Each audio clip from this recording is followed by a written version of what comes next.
And number three, that he created us to be in a loving relationship with him. Those three tenets are non-negotiable. Okay? That is the truth and the revelation of Scripture, period. Right? We looked at that 2 weeks ago. None of us can say for certain how God made the world.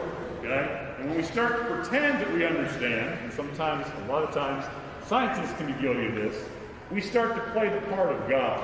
And it puts us in the wrong position, the wrong posture with him. So it's very important, right, for us to wrestle, to look, to read good books, to really think about how God made the world, how science, frankly, and Christianity go so well together. But it's not to lose sight of those truths. And when we're talking to our unbelieving neighbors, we cannot allow this to be the barrier between them and the saving grace of Jesus Christ. It cannot be that obstacle. They're going to sometimes want to make it the obstacle. But we are going to lovingly, and what was my word, in a winsome way, right, turn the narrative to talking about the truth of Christ. And by the way, when you start talking about science, it's really important to make sure, back to the defense-offense thing, this is a perfect time for you to sort of make the pivot and start talking about how the world came into existence. Beautiful time. You know, and again, even the most learned person, right? Well, the Big Bang is kind of the default, or some version of that. And of course, it's like the domino trick we do with our fourth graders, right? Remember this? You set up dominoes and we talk about cause and effect, right? And you say, oh, this happened because of this, and this happened because of this. And then at some point, though, how does it start? It started with Daddy's finger pushing the first one over. Everything that you know, right, in life has a cause and effect. Something brings forth something else. And so, asking your unbelieving neighbor or unbelieving coworker or classmate those questions, right, opens a dialogue. It stops you being the, what's this? It has to be this, it has to be this, it has to be this. And it starts to talk about the beauty of God. And then, the other very famous, very popular thing to do, right, is the watch in the desert. Or the monkey in the typewriter. Most of you read these things, right? But you take something like a watch, and you talk about how complex, Mary Carol, that watch is.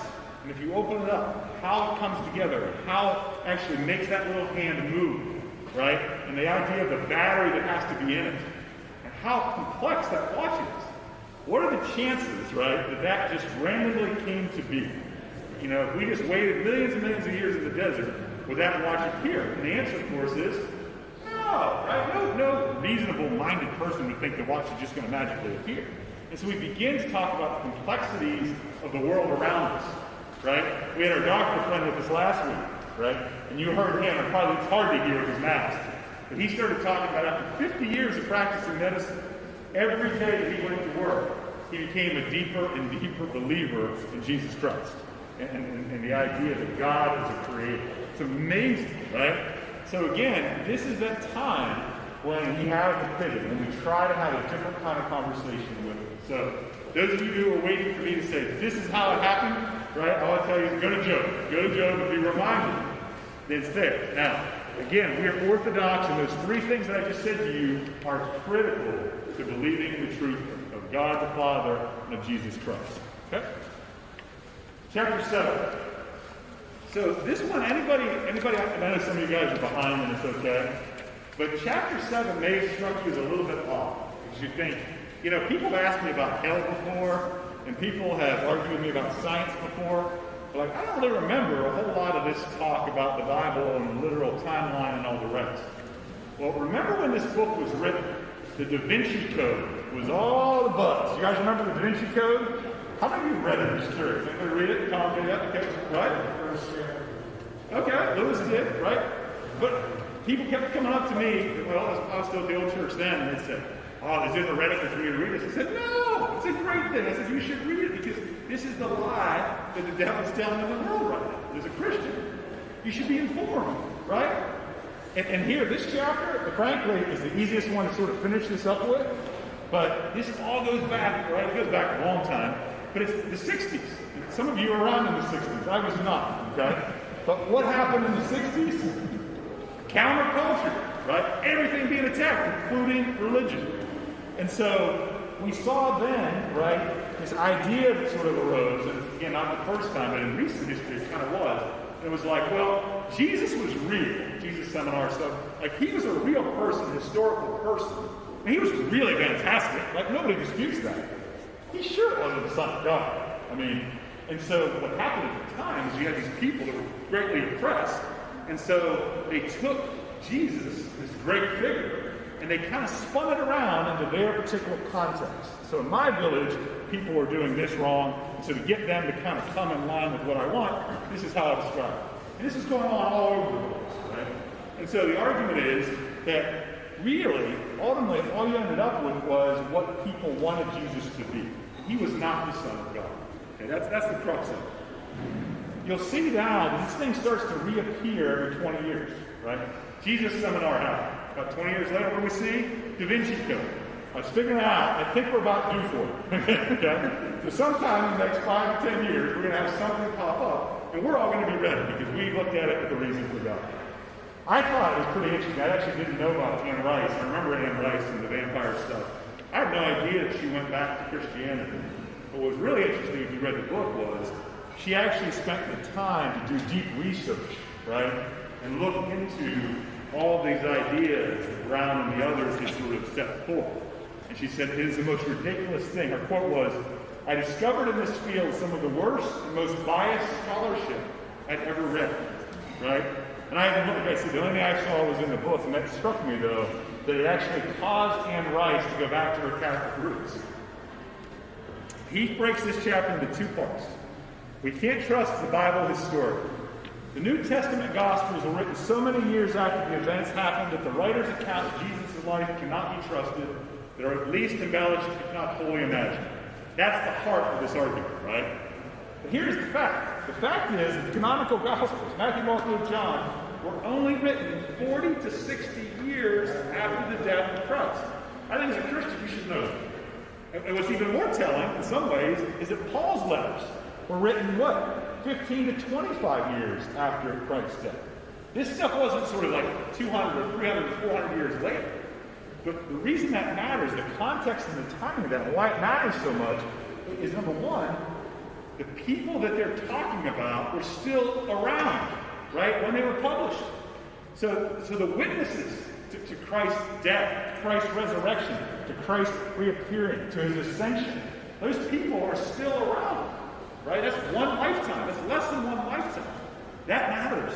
And there is nothing, and we looked at this in seminary too, there is literally nothing that you can find that was written that somehow disagrees with and shows that this was made up or created, right? How many of y'all have read or seen, maybe firsthand, Chuck Colson? Remember Chuck Colson? Yeah? He's one of the reasons I'm a Christian. I just want to tell you guys. Because, you know, lawyers particularly, everybody's skeptical, and I was a very skeptical person about Christianity. Well, if you don't know who Chuck Colson is, he was kind of Nixon's hatchet man, right? He was one of the bad guys, right? And he's really one of the great brains behind, what happened with the cover. And what happened was, once they got busted, but before he went to trial, he actually converted to Christianity. Christ came to him. And that changed him. In fact, he willingly took jail time for 7 months. And when he went to jail, by the way, he was so struck by the conditions and what was happening there and Christ's love for his inmates that he started a prison ministry that still today is one of the very strongest for prison reform and bringing Christ into prisons all across the country. An amazing guy, great story, has a great foundation. Read it more about it. But the reason that Colson hit me so hard was because I would wrestle with, maybe it's made up, maybe this, maybe that. And I love what he wrote. This is one of his famous quotes here. I know the resurrection is a fact, and Watergate proved it to me. How? Because 12 men testified they had seen Jesus raised from the dead. Then they proclaimed that truth for 40 years, never once denying it. Every one of them was beaten, tortured, stoned, and put into prison. They would not have endured that if it weren't true. Watergate embroiled 12 of the most powerful men in the world, and they couldn't keep alive for 3 weeks. You're telling me 12 apostles to keep alive for 40 years? Absolutely impossible. And you know the other one I always told my girls at the time, they were young, 11 of the 12. What happened? Go to their deaths. John's the only one that made it. He got to hang out in the island and die a natural cause. The church tradition tells us that they went to their deaths, most of which could have avoided that death by simply doing what? Denouncing Christ. But yet they couldn't or wouldn't or weren't willing to do it. I don't know why, but that particularly always convicted me. I was wrestling with whether this stuff was really important. I'm doing time. Make sure. Getting close now. Getting close. Okay. So the other thing he brings up, by the way, is look how the Bible is written, particularly the Gospels are written. Do you notice how many details are in there? You know, I think the example that he was talking about were he said about the father of Alexander and Rufus, or the hundreds of witnesses, or the number of fish that were caught. It's not how literature was created back then. In fact, I went to my wife, who was an English major, and asked her, do you know much about ancient fiction? And she actually had taken a class on it. She said, yeah. She said, that spoke to me too. But ancient fiction was really big, right? And facts weren't important. In fact, you wanted to avoid facts because you wanted to make it almost legendary. A whole different style of what was written. And by identifying and including details, right, why was that done? To be able to say, this really happened. This is for you, but it's for future believers to know the truth as well. And the question is, why didn't the opponents think about Jesus, who Jesus upset? Think about who the new church upset. They upset not only the Pharisees and Sadducees and the Jewish leaders, they were upsetting what? The most powerful empire that the world had ever seen.